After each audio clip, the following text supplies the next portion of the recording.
Hello student, good morning everybody. आप सभी को रोही नर्सिंग एकेडमी में स्वागत है।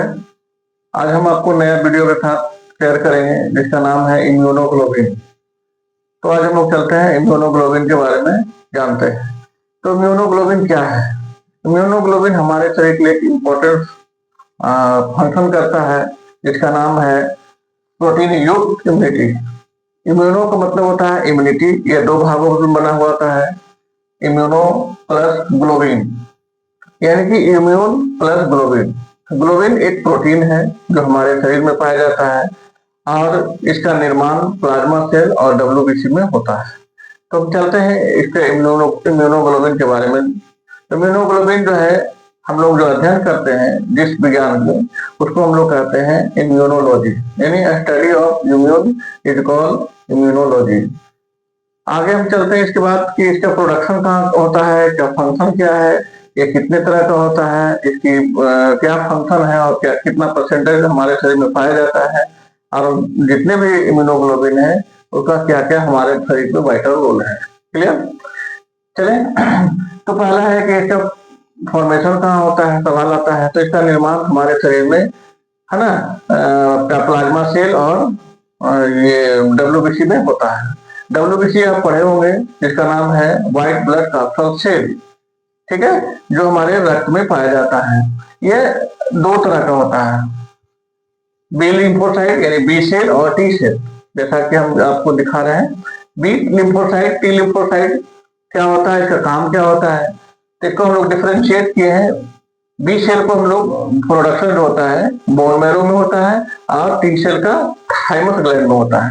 इसका मेन ह्यूमरल इम्यूनिटी है ना, ये प्रोडक्शन करता है एंटीबॉडी का, और ये सेल मेडिएटेड इम्यूनिटी है। ये जो कोई भी हमारे शरीर में अगर इन्फेक्टेड सेल है या वायरस है या कैंसर सेल है उसको ये अटैक करता है, उसको डिस्ट्रक्शन करने का काम करता है, यानी कि नष्ट करने का काम करता है। तो ये आपका दो तरह का लिम्फोसाइट हुआ। अब इसके अंदर जो हमारा जो टाइप्स ऑफ इम्यूनोग्लोबिन है वो हम लोग जिक्र कर लेते हैं। तो ये 5 तरह का इम्यूनोग्लोबिन होता है। आप इसको आसानी से याद कर सकते हैं, मगर याद रखेंगे तो ज्यादा आपको याद रहेगा, है ना। M4 हो गया इम्यूनोग्लोबिन एम, A4 हो गया इम्यूनोग्लोबिन ए, G4 हो गया इम्यूनोग्लोबिन जी, और E का मतलब हो गया इम्यूनोग्लोबिन ई, और डी का मतलब हो गया इम्यूनोग्लोबिन डी। ये 5 तरह का आपके शरीर में इम्यूनोग्लोबिन है। इसको हम लोग इसको याद करने का एक ट्रिक्स है जो आप याद रख सकते हैं, नहीं बोलेंगे, परीक्षाओं में अक्सर ये क्वेश्चन पूछा जाता है। तो आईजीएम हम लोग बारी बारी से चलते हैं। अब आईजीएम की जो मात्रा होता है हमारे शरीर में 5 to 10%।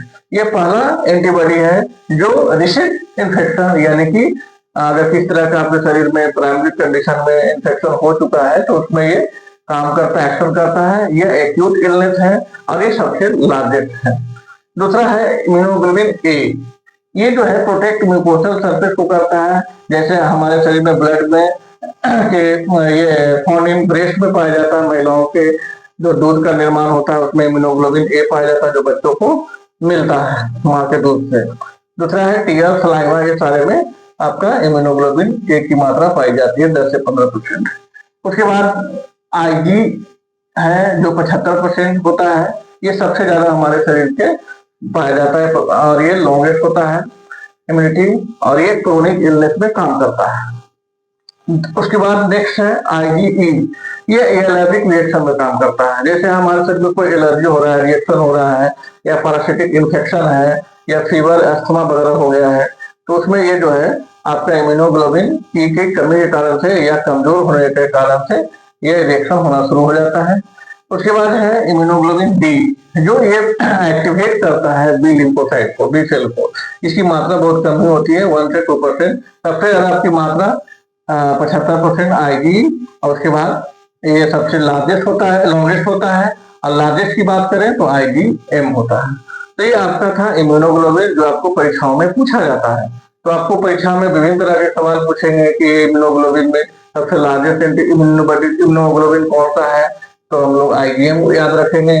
अगर लॉन्गेस्ट की बात करेगा तो आईजी। याद रखेंगे सबसे ज्यादा आपको क्वेश्चन मिडवाइफरी या नर्सिंग में पूछा जाता है कि मदर के मिल्क में कौन सा इम्यूनोग्लोबिन पाया जाता है, तो हम लोग याद रखेंगे आईजीए। ठीक है, थैंक यू।